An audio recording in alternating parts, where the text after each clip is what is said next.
for Ghostface on Dead by Daylight. And we're going to dive right in. We're using Corrupt, Overcharge, Pop, Play with Your Food with the Outdoor Security Camera and the Matchbook. And this was a build request submitted from one of you guys. If you want to submit one yourselves, you can go ahead and use the links in the description, 5 or more. And you can write in, whichever killer you prefer, add-ons, perks, and all that other stuff. So here we have Corrupt active,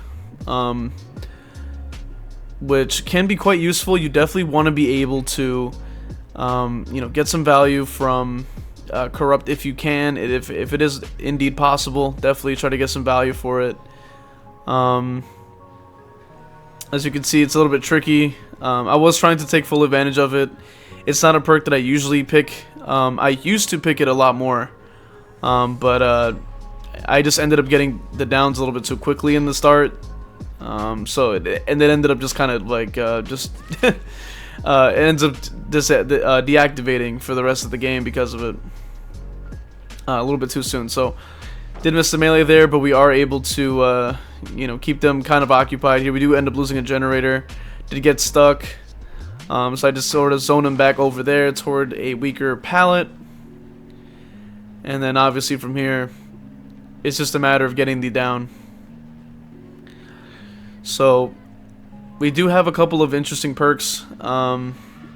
We do want to be patient. We don't want to melee the wrong one. What I'm trying to do here is sort of at least apply overcharge, so that they do quickly try to tap the gen. It will at least blow up, if they do miss a skill check. It doesn't seem like they ended up missing it there, but it does go down a little bit in the meantime, having the extra regression. Do got the melee there as well. They'd probably tap the gen by now, so then we can use pop on one of the generators, which we go ahead and apply it to the one at the top. And then we can go back down and apply it to that one as well. So as you can see, they did try to tap that gen there. That's when overcharge can deal some damage to it without having to manually kick it. We do end up getting revealed at the top there. There isn't really any cover, so it is inevitable that does happen. I do end up applying overcharge again in case I can get them to miss a skill check. That is pretty much going to be the best thing you can do. Now I'm going to use Play with Your Food. We're going to use that and down the Saga. And that's sort of how I utilized Play with Your Food in this particular build. And I sort of take a token and just kind of use it quickly to transfer over to a different survivor. And we just go ahead and apply the pop onto that gen. Now, if you guys are unaware, the way that pop functions is that it says in the description of the perk that it will do a number of 20% maximum depending on the current progress of the generator. So that what that means is it calculates, it does a little equation, so it'll take into account how much the progress a generator has, and then what it will do is deal less damage depending on how much of the gen that there currently is. So if the gen is at 5 or 10%, let's say 10%, it'll only do 10%. I mean, it'll only do 20% of 10 charges, so that can easily equate to maybe a fraction of that, right? It's a lot of math, but essentially the only way you're gonna get full value out of pop is using it on a gen that's almost completed, so that you can get the full 20% of a 99 gen.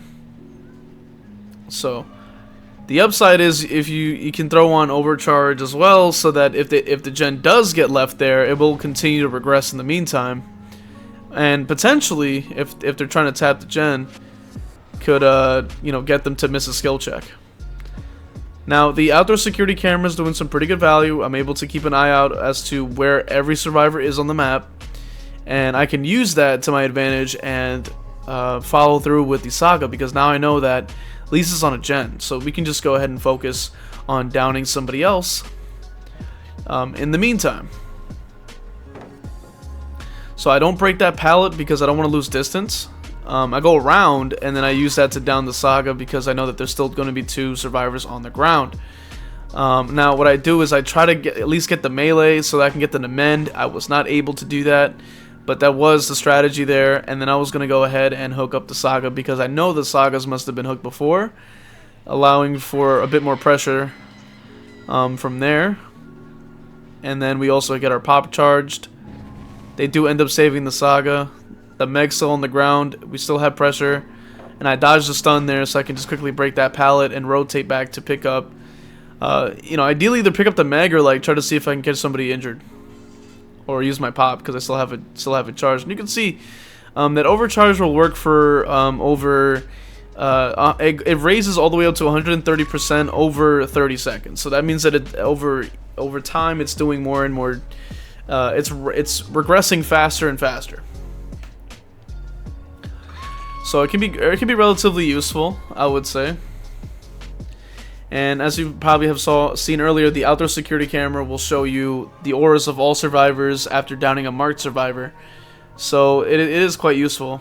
Now from here I'm using the play with your food stack to give me a bit more distance. I do end up missing that, but I figure let me switch over to Saga because they are on Death Hook and on a gen and not healthy.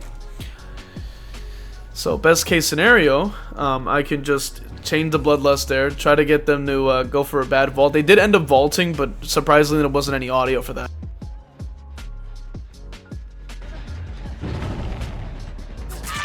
We just go ahead and down the Saga and eliminate them out of the game. So if you are somebody who does prefer, you know, maybe using Corrupt at the beginning, that definitely can be useful for you. You can work around it if you prioritize a bit more of like split pressure at the beginning. For me personally, I would probably swap it out for maybe Lethal Pursuer, because it does actually buff up the camera. It's 7 seconds of ore reading, so it actually goes up to 9 seconds. So you're essentially getting Lethal Pursuer every single down you get. And I ended up just downing the Kate there, just because they were, you know, pretty much right there and injured, as well as the rest of them. And I do recommend using the matchbook. The matchbook is going to be very useful, especially with the like reveal mechanics and whatnot being, you know, what they are.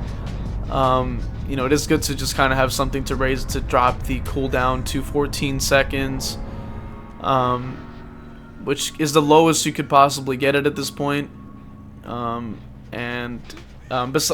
ignoring the fact that you're able to use a wallet add-on and instantly recharge it, and also ignoring the fact that you can also have the add-on to recharge it instantly from getting a down. So when it comes down to the cooldowns, I did also get a pretty decent mind game there with the crouch. Surprisingly, I don't really do that too often, but I figured it was worth at least trying it. You know, it may catch somebody off guard, especially because they can't really see what I'm doing because I'm so low to the ground, and then I was also showing the red stain on the opposite side.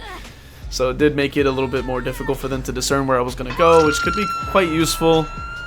And now that they've, I guess they missed a skill check, I can go ahead and mark the Meg, allowing me to end the game, which is ideal.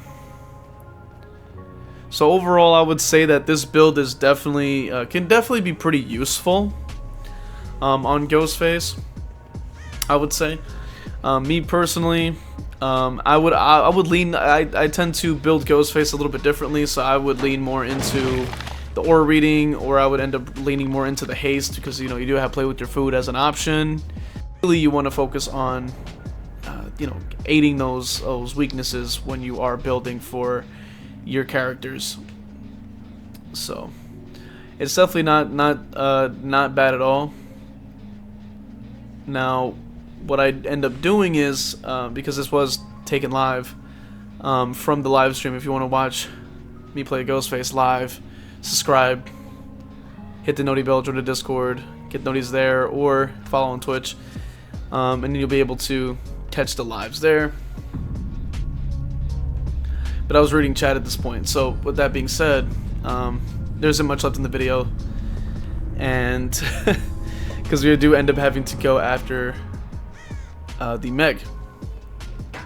But overall, this is a post-commentary style video to try to, give you guys some tips on, on Ghostface, how to sort of maybe build them a little bit differently. And hopefully you guys have enjoyed it up to this point. Now they were hiding here. We do have the matchbooks, as you can see by the cooldown. It isn't too long. We were able to just quickly get it recharged, obviously. What we're trying to do is just wait there, so that we could just get the right timing, and then that's when we decide to drop them on top of the hatch to get a Mori for the one time, which is pretty fun. So there you go, and you see the little hatch right there. That being said, thank you all for watching the video. The cosmetic was a bit bugged there, unfortunately. Thank you guys for watching the video. Oh, they had a key as well. Thank you all, and check out the playlist for other match reviews for Ghostface and whatnot to get a bit more information if you are new. Thank you for watching, and I'll see you guys in the next one.